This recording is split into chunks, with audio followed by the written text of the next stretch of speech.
é nosso cérebro, onde as memórias vivem. Diferentes tipos de memórias residem em diferentes partes do cérebro. Dentre elas, aprendizados ligados a fatos como nomes, datas, eventos, memórias explícitas, memórias relacionadas a aprendizados com habilidades ou realizações de ações, como tocar piano, usar ferramentas, que são memórias implícitas, memórias emocionais relacionadas a medos, tristezas, alegrias. São uma mistura de dois tipos de memórias, ligadas a eventos emocionais que ocorrem com o processamento dos sistemas sensoriais, visão, audição, e aí depois a segunda parte, que são as transmissões que ocorrem para o lobo temporal, medial, que é onde se formam as memórias explícitas dos fatos da situação que levou àquela emoção. A parte da amígdala também está ligada nessa memória emocional e outros centros límbicos para a formação de memória da emoção associada aos fatos. As lembranças que trazem emoções, sejam elas boas ou tristes. Por isso as emoções são transcendentes e têm a capacidade de funcionar estruturas de memórias tanto implícitas quanto explícitas. Mimi. Reativando memórias. A gente leu no começo do livro que por muito tempo se acreditava que as memórias eram imutáveis.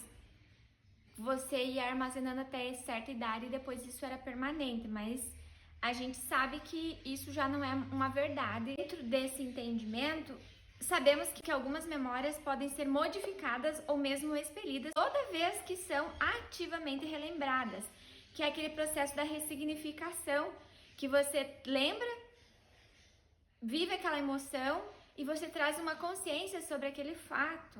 O processo que é feito na terapia de exposição, que se mostrou eficaz em ajudar as pessoas que sofrem de fobias profundas a neutralizar essas fobias, isolando o componente do medo de suas memórias. Não consegue modificar o componente emocional, mas ele consegue trazer consciência para a pessoa, que é ressignificar aquela lembrança traumática e entender que aquilo não vai ser sempre assim, não precisa ser sempre assim. Que nesse caso do exemplo das pessoas com fobias, o que eles fazem? Eles neutralizam a fobia isolando o componente do medo dessa memória.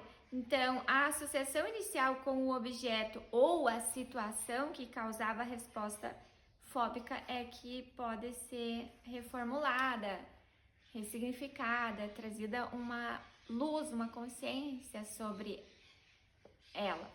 Então, a pessoa que tem alguma fobia de algum animal, porque tem alguma memória traumática e às vezes talvez nem ela lembre, seja implícita, ela consegue entender que não vai acontecer o mesmo com um animal igual, porque a situação é diferente. Questão de eventos traumáticos. Estudos mostraram que quando essa pessoa lembrava desse evento traumático e vinha aquela emoção, e nesse momento eles estimulavam o cérebro por meio de drogas a trazer respostas mais calmas, com o tempo as pessoas conseguiam se desprender das emoções negativas ao lembrar desses eventos e aquela reação emocional dramática começava a diminuir. Seja o drama, uma tristeza, um medo, algo ruim. Parece não importar quão antiga seja uma memória.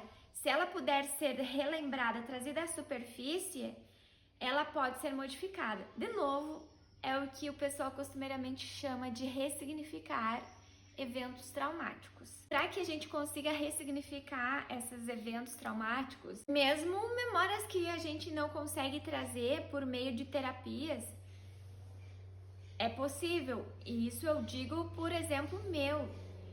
Eu tinha apagado da lembrança eventos traumáticos que eu acredito que era entre 2 a 4 anos da minha vida, por meio da reprogramação mental. O meu médico fez as técnicas dele lá e ele conseguiu me ajudar a trazer essa lembrança, e a partir dessa lembrança, eu relatando ela para ele, ele conseguiu me trazer a consciência de que eu podia transformar essa memória que estava ali escondida dentro de mim em uma compreensão. Jamais eu poderia traduzir aquele fato negativo que aconteceu na minha infância para uma visão positiva, mas eu pude compreender as dinâmicas que se relacionavam àquilo, de modo que fizessem aquilo acontecer.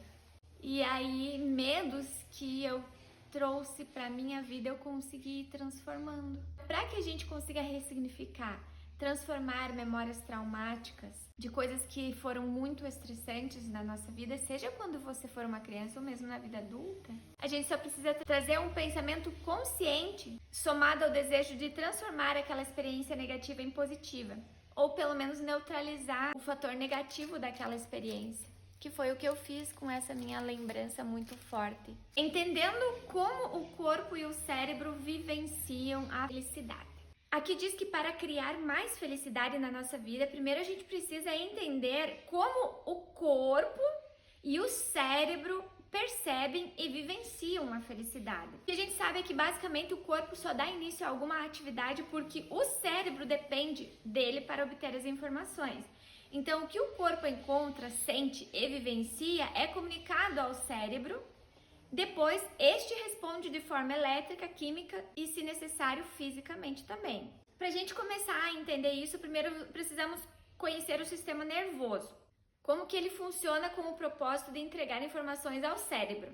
São duas partes nervosas. Partes dos nossos nervos que são ligados fundamentalmente a partes pensantes do cérebro, que fica no neocórtex, que é onde surgem nossos pensamentos e imaginação. Quando a gente tem pensamento, imagina coisas, nosso cérebro responde a isso, emitindo comandos para movimentar certos músculos ou iniciar respostas nas glândulas. Tem muitos movimentos corporais que eles são automáticos. Isso aqui que eu tô fazendo com a minha mão é um movimento automático. Eu não pensei, vou movimentar a minha mão, eu simplesmente iniciei a fala e comecei a movimentar a mão.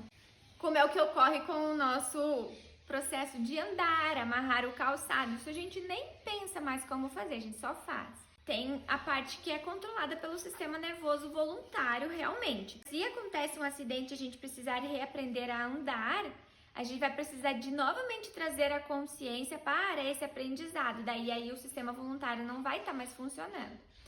Então a gente tem a parte do sistema voluntário ou somático e o involuntário ou anatômico.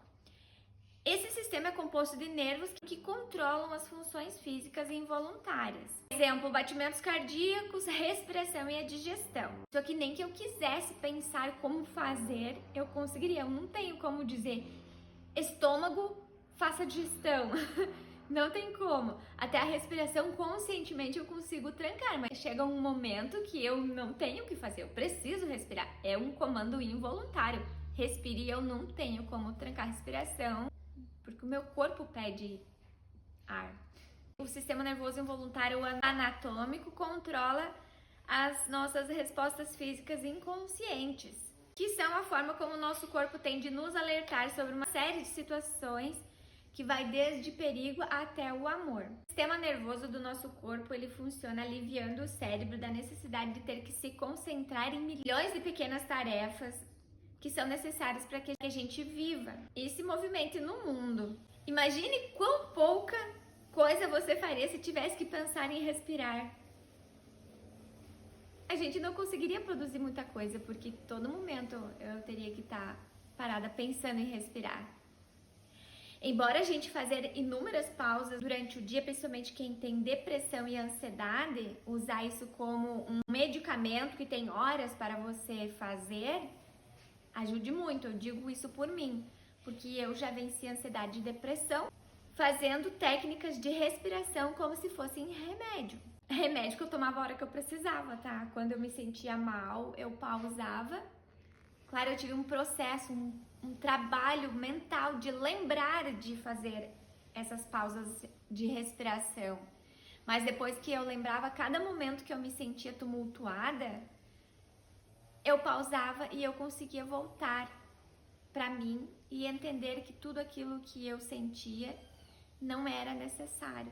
O nosso sistema nervoso autônomo, além de aliviar o nosso cérebro da necessidade de se concentrar em milhões de pequenas tarefas, ele trabalha em conjunto com o cérebro, enviando e recebendo sinais elétricos via sistema nervoso e mensagens químicas via hormônios, desde que tudo no nosso corpo esteja equilibrado.